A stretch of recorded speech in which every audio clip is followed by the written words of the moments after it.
Welcome to unsolved mysteries.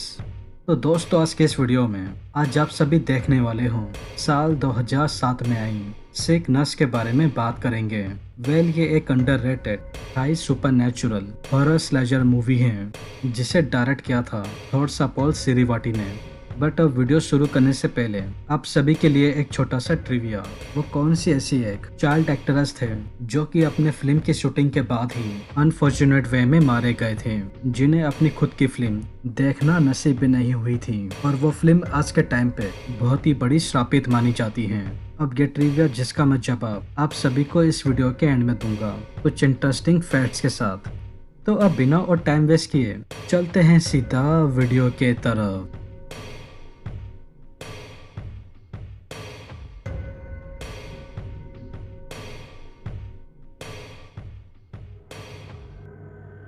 तो movie की शुरुआत बैंकॉक के एक सबअर्बन हॉस्पिटल को दिखाकर होती है, जिसमें इस हॉस्पिटल के कुछ स्टाफ रोज डेली 11 बजे से लेके ठीक आधी रात 12 बजे तक डेड बॉडी सेलिंग नाम का चोरी चुपके इलीगल एक स्कैम चलाया करते थे। डॉक्टर यंग तार अपनी 5 से 6 जूनियर नर्सेस के साथ मिलकर इसी ही हॉस्पिटल की पेशेंट एक किम नाम की लड़की के हाथ पैर पकड़कर बॉडी स्ट्रेचर पर जबरदस्ती इसको लेटाकर इसके पेट में एक कैंची को घुसाकर जिंदा ही बेरहमी से मारकर इसके सारे बॉडी पार्ट्स को काट कर एक एक कर अलग कर प्लास्टिक के गार्बेज बैग में उनको डालकर ताइवान के ब्लैक मार्केट में रोज इसी ही तरह बड़ी चालाकी से इंसानी मांस खाने वाले लोगों को यानी कि कुछ कैनिबलिज्म को काफी ज्यादा ऊंचे दाम पर बेचा करते थे ताकि ये उनसे पैसे कमा सके। और खास बात यह थी कि ये सभी लोग इस इलीगल स्कैम को अपने ही हॉस्पिटल में चोरी चुपके तकरीबन पिछले 1.5 साल से चला रहे थे बिना किसी के भनक पड़े। लेकिन अब इन 5 से 6 लोगों के साथ आगे जो होने वाला था उसके बारे में इनमें से किसी ने भी अपने सपने में भी सोचा ना होगा कि अब इनके साथ आगे क्या होने वाला है। तो बस मैं आप सभी को इन सभी के बारे में एक एक कर अच्छे से बताने की कोशिश करूंगा कि आप किस तरीके के इंसिडेंट्स हमको इन सभी के साथ देखने को मिलने वाले हैं। तो बस अब सीन यहाँ से चेंज होकर सीधे 7 महीने बाद फिर से इन्हीं हॉस्पिटल के लोगों के ऊपर फोकस करता है, जिसमें वो हॉस्पिटल का स्टाफ हर आम दिन के तरह अपनी नाइट ड्यूटी ही कर रहा होता है। तो इसे ही बिस टायामा बस अपने काम से थककर फ्रेश होने के लिए हॉस्पिटल के वॉशरूम के तरफ ही आई होती है। तो इसे वॉशरूम के अंदर आने के कुछ ही देर के अंदर ही टायामा को अचानक से किसी औरत की बहुत ही जोरदार और डरावनी हल्की सी हंसने की आवाज सुनाई देती है। तो इस आवाज को सुनते ही टायामा डर कर तुरंत ही इस वॉशरूम से बाहर निकलकर अपने दोस्तों के पास जाने की कोशिश करती। तो तभी ही इसको अपने ठीक सामने सफेद सी ड्रेस में एक लड़की आते हुए दिखाई देती है, जो कि और कोई नहीं बल्कि किम ही होती है, जिसको हम सभी ने मूवी की स्टार्टिंग में इन्हीं हॉस्पिटल के स्टाफ के द्वारा बेरहमी से मरते हुए देखा था, जो कि अब एक एंटिटी यानी कि एक आत्मा बन चुकी थी जिसको कोई मौत नहीं मिला था, और वो मरने के बाद फिर से इसी ही हॉस्पिटल के अंदर आ गई थी अपनी मौत का बदला लेने के लिए। तो बस अब किम टायामा के इमीडिएटली पास आते ही अचानक से एकदम काली और दिखने में बहुत ही ज्यादा डरावनी सी हो जाती है। सीधे टायामा का गला पकड़कर इसके मुंह के अंदर अपने हाथ को घुसड़कर सीधे इसकी ऐश से बाहर निकाल बहुत ही भयानक तौर पर इसके शरीर को फाड़कर मार डालती है। और अब सीन यहाँ से चेंज होकर यूसिका नाम की एक दूसरी लड़की की तरफ फोकस करता है। यूसिका अपनी जॉब की नाइट शिफ्ट खत्म कर गर्ल्स से लॉकर रूम में आकर कपड़े चेंज कर घर जाने की तैयारी ही कर रही होती है। तो इसी ही बीच इसको अपने ठीक पीछे एक अजीब सा काला साया हवा में उड़ता हुआ दिखाई देने को मिलता है। तो इस काले साये को देख यूसिका डर कर सीधे इस हॉस्पिटल से बाहर निकलने की कोशिश ही करती। तो गलती से वो भागते भागते हड़बड़ाते हुए जल्दबाजी में इसी ही हॉस्पिटल के अंदर मौजूद एक केमिस्ट्री लैब के अंदर आ जाती है। तो इस लैब में आते ही यूसिका को अपने ठीक सामने की तरफ वही काले साये वाली लड़की दिखाई देने को मिलती है, जिससे यूसिका डर कर अब तक अपनी जान बचाने की कोशिश कर रही थी गलती से अब इसी के सामने इस कमरे में आकर अच्छे से फंस जाती है। तो खैर किम वो तुरंत ही खड़ी होकर यूसिका के हाथों पर काबू करते हुए कुछ 20 से 25 ब्लेड इसके हाथों के हथौलियों पर रखकर तुरंत ही खाने के लिए कहती है। तो यूसिका जिसके अब अपने हाथों पर बिल्कुल भी कंट्रोल नहीं था सीधे इन सारी ब्लेडों को अपने मुंह में ही डाल लेती है। तो अब इन ब्लेड्स को अपने मुंह के अंदर डालते ही किम अपने हाथों के जरिए येसिका को इन सारी ब्लेड्स को चबाने के लिए कहती है, तो जिसके चलते युशिका का पूरा जबड़ा ही टूटकर इसके हाथों में ही आ जाता है। लेकिन अभी इतना ही नहीं, किम इसे ही कमरे के अंदर मौजूद एक छोटी सी बिल्ली को देख सीधे इस बिल्ली को पकड़कर युशिका के टूटे मुंह के अंदर गले तक घुसड़कर बहुत ही बेरहमी से इसको मार देती है।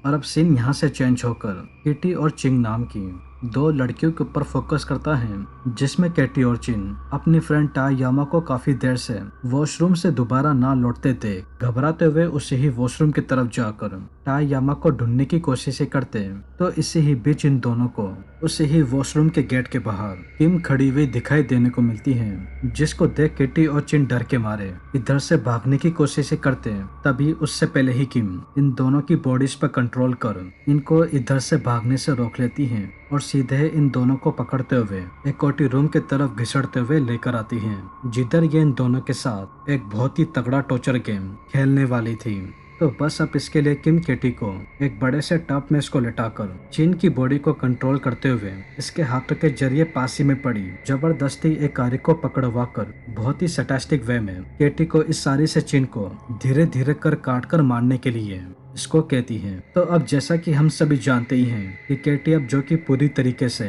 किम के कंट्रोल में थी, ये किम के कहे अनुसार चिन की पूरी बॉडी को धीरे धीरे कर काटना शुरू हो जाती है और ये इसके हाथ पैरों को काट कर ही दर्दनाक मौत देकर इसको फाइनली मार ही डालती है। तो अब चिन को ऐसे मारते ही केटी तुरंत ही इस ओटी रूम से बाहर निकलकर इस हॉस्पिटल के बाहर आकर किम से अपनी जान बचाने की कोशिश करती है, लेकिन किम वो कहाँ केटी को ऐसे छोड़ने वाली थी। ये सीधे उसके पीछे जाकर अचानक से उसके सर के बाल को पकड़कर सर के सारे बालों को एक एक कर उखाड़ कर सीधा जमीन पर अब इसको गिराकर अपनी सैंडल का हिल इसके मुंह के अंदर डालकर हिल से इसके मुंह को गले तक फाड़ कर अब ठीक इस हॉस्पिटल की बिल्डिंग के ऊपर ही लगे इसके चौकोर से साइन को उतार कर सीधे केटी की बॉडी को इस भारी भरकम साइन के नीचे दबाकर सेम बाकियों की तरह इसको भी मार देती हैं।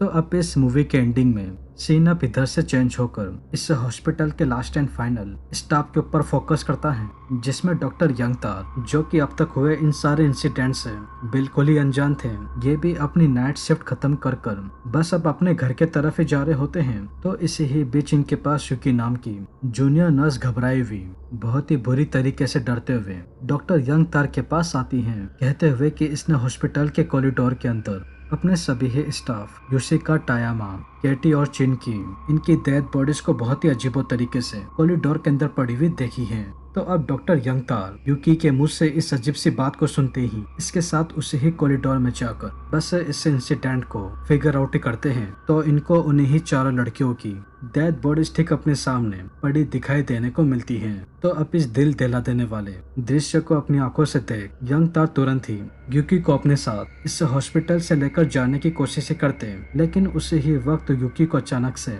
मानो एक लेबर पेन होना शुरू हो जाता है, जिसके चलते ये उसी वक्त ही सीढ़ियों से ही नीचे गिर जाती हैं। तो अब युकी की ऐसे कंडीशन को देख यंगतार बस इसको दोबारा खड़ा कर इधर से ले जाने की कोशिश करता। तो तभी ही इससे पहले ही युकी के ठीक लोअर पार्ट से अचानक से किम निकल जाती है और सीधे यंगतार का गला काट कर इसको भी फाइनली मार ही डालती है। और बस ये मूवी ठीक किसी ही इंसिडेंट पे किम के मौत के बदले के साथ इधर ही एंड हो जाती है। अब आपके इस मूवी को लेकर क्या राय है, कमेंट बॉक्स में अपने थॉट्स जरूर बताइएगा, क्योंकि मुझे तो ये मूवी पर्सनली बहुत ही अच्छी लगी। अगर आप इस मूवी को पर्सनली देखना चाहते हैं तो यूट्यूब पर आपको ये मूवी बहुत ही आसानी से मिल जाएगी। अगर हम इस मूवी की स्टोरी की बात करें तो इसकी स्टोरी बहुत ही सिंपल टू अंडरस्टैंड थी, जिसको मैंने बहुत ही सिंपलेस्ट वे में आप सभी को समझाने की कोशिश करी है।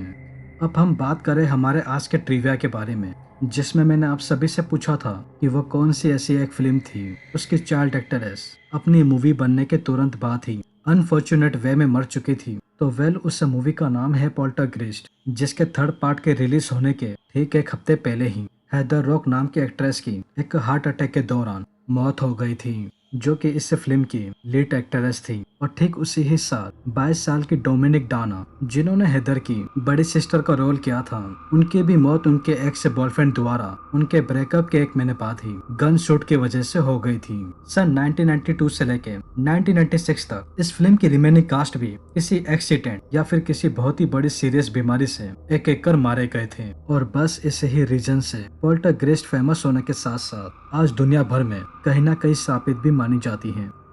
तो वेल दोस्तों, यही थी सिक नर्स के एक्सप्लेनेशन एंड आई होप आप सभी को ये वीडियो जरूर पसंद आई होगी। और अगर आपको ये वीडियो पसंद आई हो तो चैनल को सब्सक्राइब किए बिना और वीडियो को लाइक किए बिना बिल्कुल भी मत जाइएगा, क्योंकि मैं अपनी आने वाली वीडियो में ऐसे ही और मूवीज के एक्सप्लेनेशन लेकर आता रहूंगा। तो तब तक के लिए take care and peace out.